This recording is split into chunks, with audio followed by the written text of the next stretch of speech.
Bonjour à tous. Vous êtes nombreux à m'écrire au sujet de l'assurance voyage et en général il y a deux types de questions qui reviennent toujours. La première question c'est pourquoi prendre une assurance voyage? Est-ce vraiment nécessaire? Le deuxième type de question c'est quelle assurance voyage prendre? Comment bien choisir mon assurance voyage? Voilà, de ces deux choses je vais vous parler tout de suite après. A tout de suite.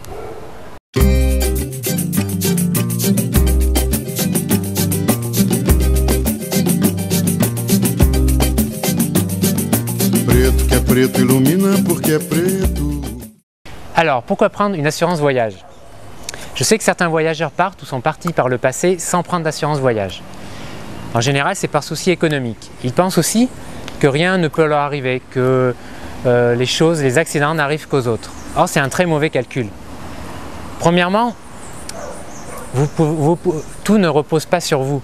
C'est-à-dire qu'un accident peut arriver par la faute des autres. Ça, c'est typiquement le cas des accidents de la circulation. Vous pouvez tout à fait bien conduire, mais voilà, si en face de vous, vous avez quelqu'un qui commet une erreur, voilà, tout ne repose pas sur vous. La deuxième chose, c'est que les frais médicaux à l'étranger peuvent coûter très très cher. Par exemple, c'est typiquement le cas aux États-Unis, au Canada, en Australie, au Japon ou ailleurs.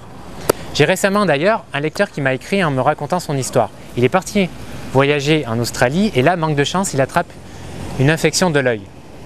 Eh bien, entre les frais d'hospitalisation, la chirurgie, les consultations, tout cela lui est revenu à 150 000 €. Vous imaginez 150 000 €?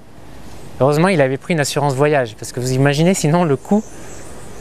Un autre exemple, il n'y a pas longtemps, j'ai une connaissance qui est partie voyager en Amérique centrale. Il est parti sans assurance voyage, voilà, parce qu'il voulait faire des économies. Manque de chance, encore une fois, un petit accident de la circulation et il se retrouve avec une petite jambe à rafistoler. Eh bien, l'hospitalisation lui a coûté là aussi énormément cher et il est revenu en France avec des dettes. Je peux vous dire qu'il a regretté de ne pas avoir pris d'assurance voyage. Donc voilà, je pense avoir répondu à la première question. Voilà, vous avez décidé de prendre une assurance voyage. Très bien. Mais voilà, laquelle choisir? Il faut dire que c'est la jungle entre tous les acteurs du marché.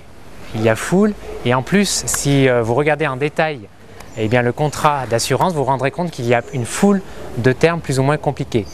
En effet, entre le remboursement des frais médicaux, le rapatriement, la responsabilité civile, l'assistance juridique, quoi d'autre encore, l'invalidité d'essai, l'assurance bagage, l'assurance annulation, bref, j'en passe et des meilleurs, il y a de quoi choper une migraine.